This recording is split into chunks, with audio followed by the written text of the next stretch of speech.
Olá, seja bem-vindo. Neste vídeo eu quero falar com você sobre o que é o tema mais bombado da internet. Eu quero falar com você sobre prosperidade. Óbvio, num âmbito mais amplo e mais profundo e que engloba várias coisas, inclusive dinheiro. Mas não se resume só a dinheiro. Na visão sistêmica, a gente conecta a prosperidade a relação que a gente tem com o nosso pai. Não a quem o nosso pai é, e nem aos defeitos ou qualidades dele, mas a relação que a gente tem com esse pai.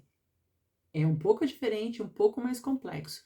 Mas olha, para questões simples, respostas rápidas, mas para questões mais elaboradas, é preciso que você desenvolva um entendimento. Quando você desenvolve um entendimento, você responde não só a essas perguntas mais cruciais, mas que trazem angústia para você, mas você responde várias outras perguntas que até então estavam sem resposta para você. Por isso que eu escolhi falar de prosperidade no Dia dos Pais. Quando a gente fala em pai e mãe, a gente está falando no primeiro círculo de amor da gente, em volta da gente. A gente está falando no pequeno sistema que compõe a nossa vida e a nossa família. Por que teoria sistêmica, terapia sistêmica, constelação sistêmica? Em um minuto, tudo é sistema na vida. Tudo é sistema. No macro, proporções astronômicas, a gente pensa assim em sistema solar. O planeta Terra está dentro de um sistema solar e existe um posicionamento funcional desses componentes desse sistema, astros, planetas, satélites, em relação uns aos outros dentro desse sistema. Se a Lua der uma movidinha, as marés na Terra enchem. Então, sistemicamente falando, quando um faz um movimento, todo o sistema se movimenta também. Essa é a organização do sistema interplanetário. No sistema planetário, o planeta Terra se divide em continentes, os continentes em países, países em cidades, cidades em bairros, e em cada bairro tem uma casa, e dentro de cada casa tem uma pessoa, tem um sistema familiar. E dentre esse sistema familiar, uma pessoa que funciona sistemicamente também. Sistema respiratório, sistema digestivo, sistema cardiovascular, sistema linfático, sistema límbico, né? Quando você vai aprofundando mais ainda, vai para o micro, para o nano, o átomo é um sistema, e dentro do átomo os elétrons se movem, mas tem que ser de maneira organizada, de maneira funcional, porque uma colisão lá dentro seria literalmente uma explosão. Então, do macro, do astronômico para o nano, tudo é organizado em sistema. Existem também os sistema financeiro, sistema político, sistema previdenciário. Tudo é ecossistema, tudo é organizado por sistema. Então, quando a gente pensa sistemicamente, a gente não pensa num elemento isolado dos outros. A gente pensa num elemento no contexto em relação a esses outros. Feita essa introdução breve, eu preciso te falar o seguinte. Quando a gente fala aqui que pai, relação com o pai e prosperidade estão profundamente ligados, com isso eu quero te trazer um olhar muito amoroso e muito respeitoso para com a sua história. Por quê? Eu preciso considerar que você é um ser humano e esse conteúdo emocional todo que te constitui, ele foi constituído ao longo de uma história com essa mãe que foi fecundada e esse pai que fecundou essa mãe. E desse encontro íntimo veio essa pessoa com quem eu falo, e desse encontro íntimo veio esta pessoa que vos fala. Então, em nada eu estaria aqui invalidando alguma dor que você tenha, alguma mágoa que você tenha, alguma raiva que você tenha. Então, assim, quando a gente fala do encontro íntimo da mãe com o pai, isso não é romantizado em nenhum momento. Porque, perceba assim, eu não falei de casamento, eu não falei a mamãezinha com o papaizinho. É um encontro íntimo entre uma mulher e um homem que gerou uma vida. Por encontro íntimo, entenda que não é papel nosso julgar como foi esse encontro. Ah, mas ela não queria. Ah, mas ela queria, mas ela não queria, queria o encontro, mas não queria engravidar. Ah, mas ele queria o encontro, mas não queria engravidar. Ah, mas ele engravidou e depois deu no pé. Não, ele engravidou, mas quando estava quase para eu nascer, ele fez as malas e foi embora. Não, ele engravidou, esteve, mas eu não tenho o nome dele na minha certidão de nascimento. Não, olha, até tenho o nome na certidão de nascimento, mas lá pelas tantas ele foi embora e nunca mais ninguém ouviu falar dele. Não, sabe o que que é? Acontece o seguinte, uma hora ele simplesmente me criou e aí quando eu era adolescente ele foi embora. Então, ou meu pai não existe, eu não tenho pai. É muito comum você ver diversos posicionamentos com relação à figura do pai, mas o fato é que sem o espermatozoide dele fecundando o óvulo da nossa mãe, não existiria a nossa vida. Então, presta atenção nesse ponto porque ele é a chave central de todo esse entendimento que eu trago para você antes de entrar no movimento sistêmico de prosperidade. Quando você julga a sua mãe e o seu pai, você está julgando metade de você. Quando você declara que você não tem mãe ou que você não tem pai, você está declarando que você não tem metade de você. Quando você olha para os seus pais, para cada um deles, qualquer um deles, de baixo para cima, tentando decidir se você vai aceitar ou rejeitar, você está colocando em você um peso que é gigante demais para você carregar. Porque sendo esta mulher já adulta e este homem já adulto, num tempo em que você nem gente não era, você não tem condição de julgar essa mulher e este homem. É pesado demais. Então, assim como eu não invalido a sua dor, a sua possível dor, a sua raiva, a sua mágoa, a sua frustração por expectativas não atendidas, eu também não julgo essa mãe e esse pai. E eu não julgo você também, nem que você tenha amor e raiva, saudade e mágoa. Não cabe julgamento aqui, cabe um olhar franco e sincero, profundamente, e maduro e adulto, porque se a gente está falando de prosperidade, a gente está falando de gente adulta, ou se não é adulta ainda, que quer adultecer, porque adultecer é um dos pré-requisitos fundamentais para que você atinja a prosperidade, porque criança não prospera. Prosperam para a criança, nutrem a criança e empurram a criança para a vida, mas a criança em si, ela não prospera. Ela só cresce e se desenvolve até que ela atinja a maturidade.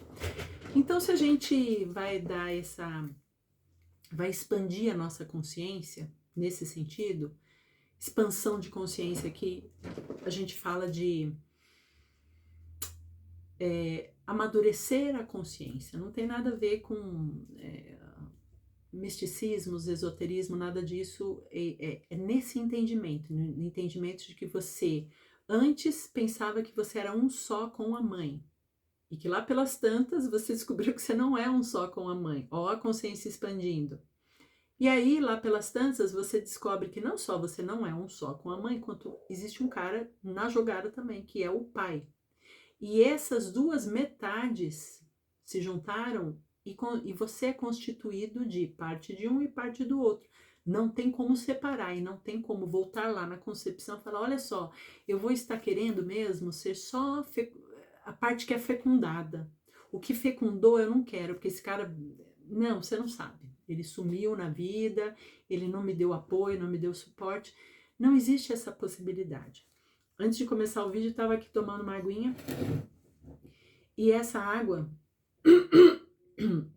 ela veio de uma garrafa. Essa garrafa, a gente pode chamá-la de pai. Por quê? Porque dentro dela tem uma coisa, tem um líquido chamado vida. E a vida só poderia ter vindo até mim através dessa garrafa. Existe uma regra planetária, essa daí. A vida vem da fonte que tudo criou, passando pelos ancestrais até chegar nos nossos pais. E o nosso pai é a embalagem que contém a vida que foi despejada na gente. E por isso que na visão sistêmica você ouve frequentemente a gente falar assim, é preciso tomar o pai, é preciso tomar a mãe. Mas tomar não é aceitar, rejeitar? Não, lembra que você é pequeno e os pais são grandes. Eles já existiam antes de você ser gente. Então você não tem condição de virar e olhar para os seus pais de cima para baixo e decidir se você vai aceitar ou não.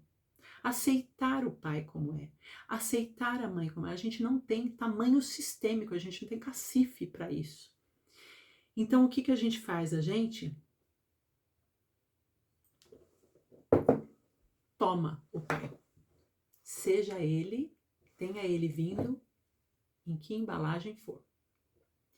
Nesse entendimento, a gente já começa o nosso movimento sistêmico.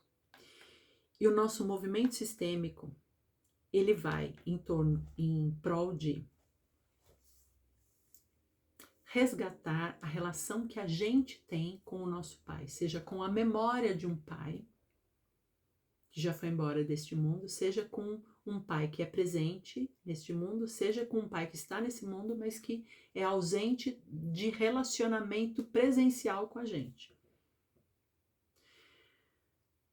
Quando a gente pensa em dor, em mágoa, em expectativas frustradas, a gente pensa num ringue para acerto de contas, para um combate para acerto de contas. Mas veja, quando a gente pensa no ringue, a gente pensa em duas pessoas lá em cima, no pai de um lado e a gente cobrando dele coisas que a gente achou que ele deveria dar pra gente, apoios, amor, presença, afeto, dinheiro.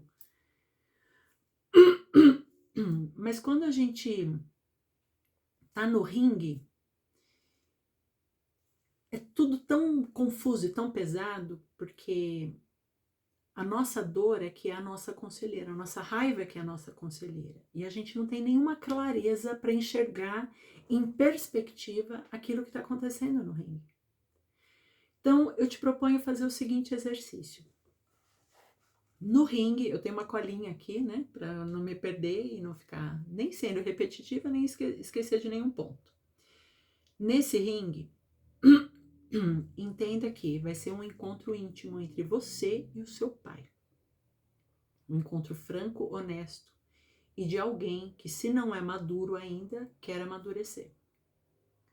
Neste ringue você está com ele e antes de você fazer a primeira pergunta, antes de você golpear o seu pai com a primeira pergunta, você precisa fazer uma coisa. Por um instante, desça deste ringue e leve com você a sua bagagem de dor, de mágoa, de frustração, de raiva. E dentro dessa bagagem, leve também a sua autoimportância, o seu orgulho. Leva tudo, desce as escadas do ringue e fica ali. E aí aquilo que a banda J Quest fala. Ei, dor, eu não te escuto mais. Você não me leva a nada. Você deixa a autoimportância, a dor, a mágoa, a raiva ali. E antes de subir a escada do ringue, eu quero que você considere quem está ali em cima do ringue. E olhe para aquele homem e se faça a seguinte pergunta: quem é este homem? Quem é este homem que, independente de ser meu pai, ser bom ou mal, ele tem uma história. Qual é a história desse homem? Eu quero que você escreva, que você desenhe o enredo da vida deste homem. Este homem que teve a vida passada para ele por um pai, por um avô, por um bisavô, por todos os ancestrais. Este homem que foi um bebê que achava que era uma só pessoa com a mãe dele e lá pelas tantas descobriu que ele é uma pessoa e a mãe é outra pessoa. Este homem que teve um pai ou não teve um pai, que o impulsionou para a vida, que o ensinou e a ideia e o conceito de ter potência para ir para a vida. Ele foi nutrido de amor, não foi? Foi nutrido de comida, de afeto, de carinho. Quem criou esse homem? Como é que ele cresceu? Quais foram as expectativas, as dores e as frustrações e as raivas e as mágoas que cresceram nele? Imagine que, assim como eu e você, este homem, ele passou por muitos episódios, muitos fatos na vida dele que produziram conteúdos emocionais. E imagine também que alguns desses conteúdos emocionais nocautearam este homem. Então, quando você olhar para o ringue, não vai ser mais um ringue, vai ser um palco que tem um personagem, que tem uma história, que tem um enredo. E esse personagem foi nocauteado por dores e mágoas e pelo conteúdo emocional que nem sempre é muito generoso com a gente nessa vida. E aí este homem está na lona literalmente. E é neste momento que você se autoriza a subir as escadas do ringue, que também é um palco. E quando subir as escadas do ringue, não leve a sua mãe com você. Eu vou repetir isso. E nesse momento, muitas mães vão me execrar e vão falar, essa terapeuta é louca, eu criei esse menino, eu dei todo amor, eu fui mãe e pai para ele. O pai, cadê o pai? Cadê, né? Eu sou a presença, né? Mas é preciso que você entenda que a sua mãe não pode ir com você para essa conversa com o seu pai, para esse combate com o seu pai. Por quê? A mãe, ela é quem nutre e acolhe, mas ela também é quem autoriza o pai a vir ao encontro da criança que foi gerada e nesse descolamento do aconchego da mãe, esse descolamento ele é fundamental para o crescimento do ser humano. E esse descolamento é o pai que faz enquanto empurra a criança para a vida. Enquanto a mãe é a pessoa do, ai meu Deus, mas vai andar de bicicleta, ai põe a rodinha, ai o capacete, ai eu não sei o que, isso, ai é tão perigoso, ai meu filho, mas você vai trabalhar em outra cidade, ai vai morar em outro país, tá? O pai é aquele de, não, vai que eu tô segurando atrás, mas não tem rodinha, vai sem rodinha mesmo, vai sem rodinha mesmo. Então, o que acontece é que o pai é quem empurra para a vida. O pai tem essa função ancestral de mandar para a vida. Ao longo das eras tem sido assim. Só que quando essa mãe não autoriza você por algum motivo, às vezes contaminada por algum conteúdo dela, emocional dela, na dinâmica dela de casal com este homem,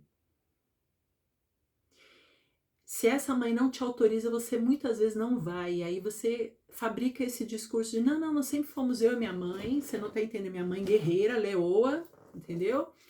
E ela deu conta de tudo, ela foi pai e mãe, o quê? E a gente sustenta esse discurso para não magoar a mãe, que não nos autorizou a ir em encontro do pai. Eu sei porque ao fim do meu primeiro casamento, eu muitas vezes tive essa postura que não é nada sistêmica e não produz vida para os meus filhos. Né? Não produzia vida para os meus filhos. Então, assim, eu, na minha pré-potência, eu achava que eu poderia ser mãe e pai, mas o fato é que nenhuma mãe consegue ser mãe e pai. Existem mães que são excelentes e que cumprem com excelência o papel de mãe. Existem pais que são excelentes e cumprem o papel de pai. Então, nenhum pai pode ser pai e mãe, e nenhuma mãe pode ser mãe e pai.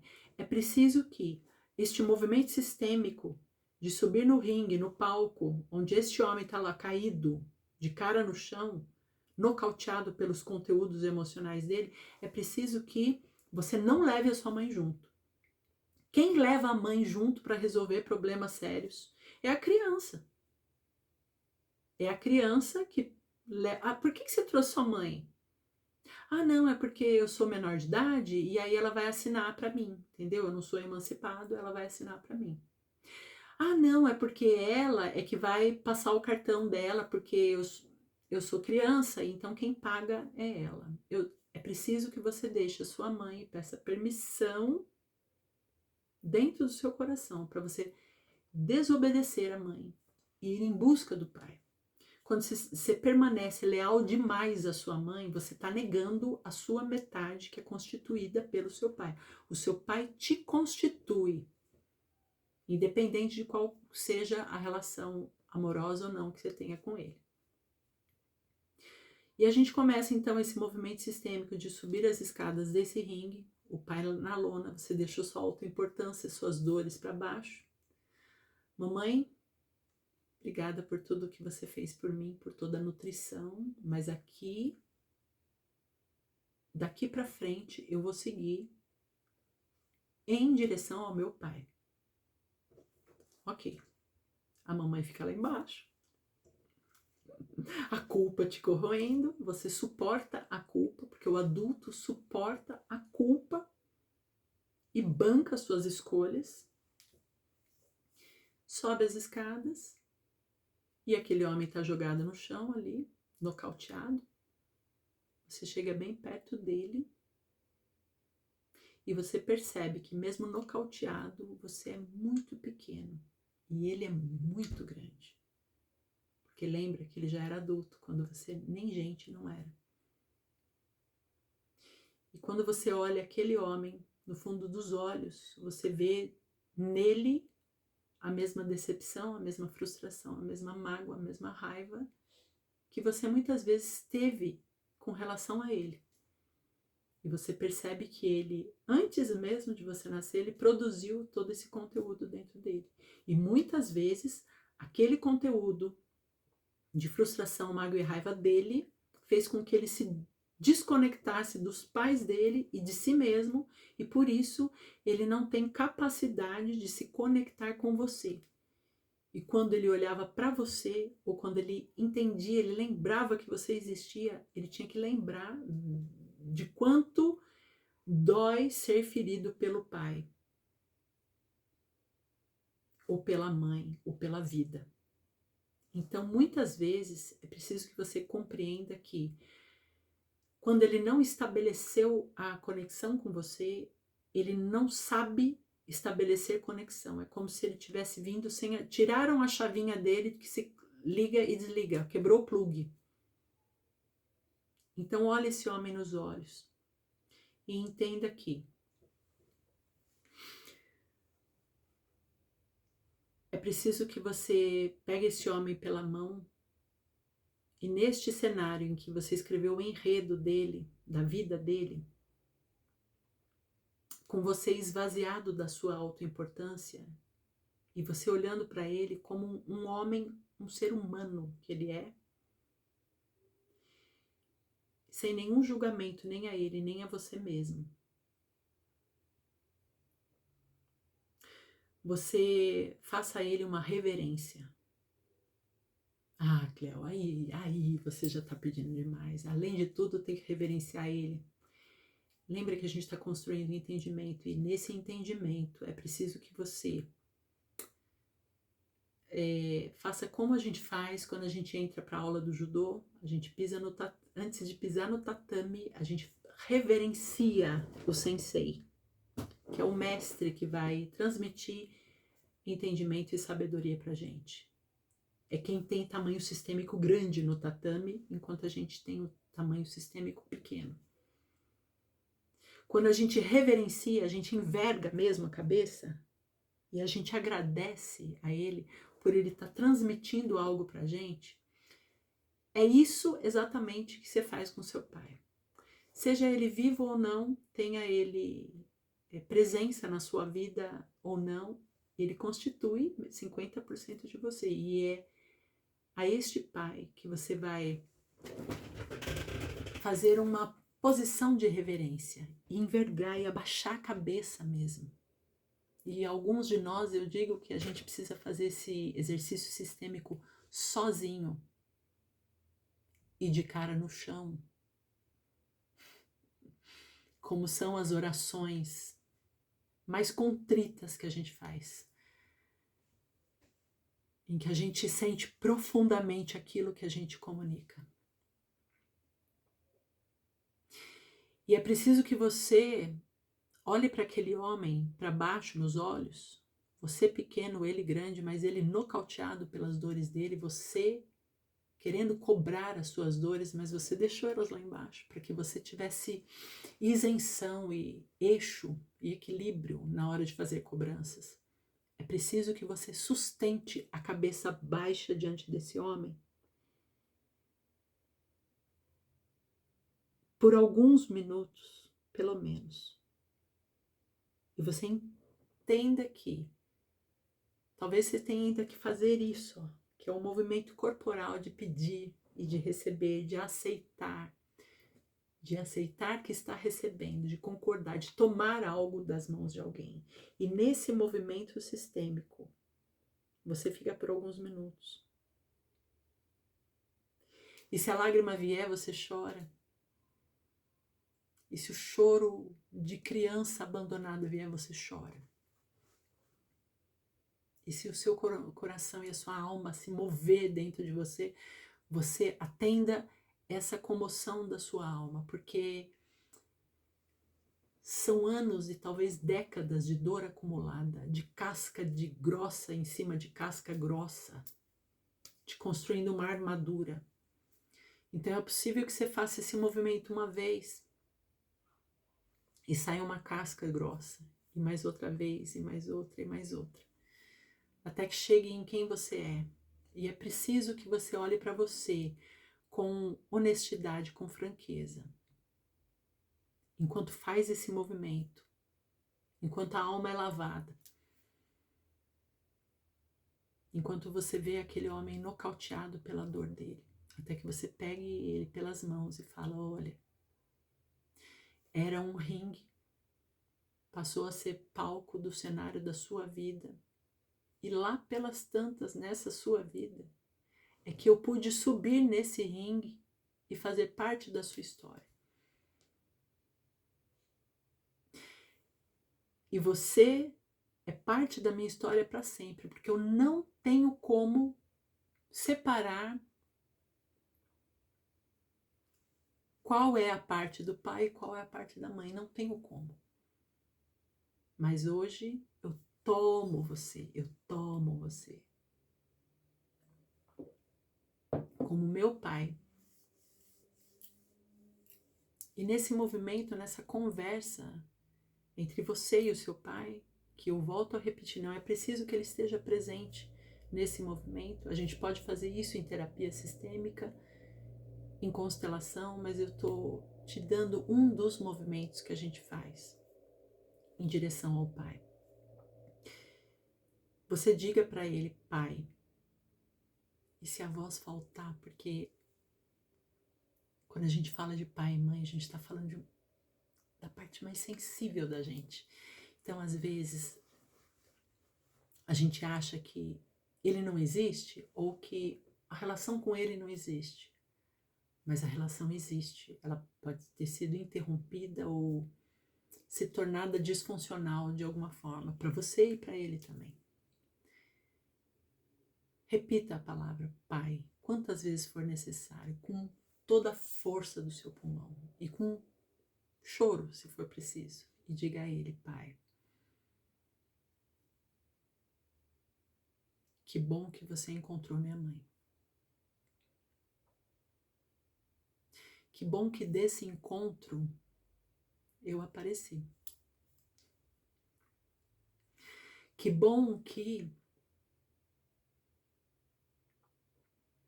metade de mim é feita de você. eu não quero mais tirar metade de mim. Então eu tomo você em mim. Pai, o que você me deu foi pouco. Você me fez falta. Eu queria muito mais. Eu sinto muito que tudo foi como foi. Mas daqui para frente eu quero fazer diferente. E todos os dias tomar um golinho a mais de você. Até que eu me sinta completo em mim. Porque você sou eu. Eu sou parte de você. E eu não quero mais brigar com a parte de você que existe em mim.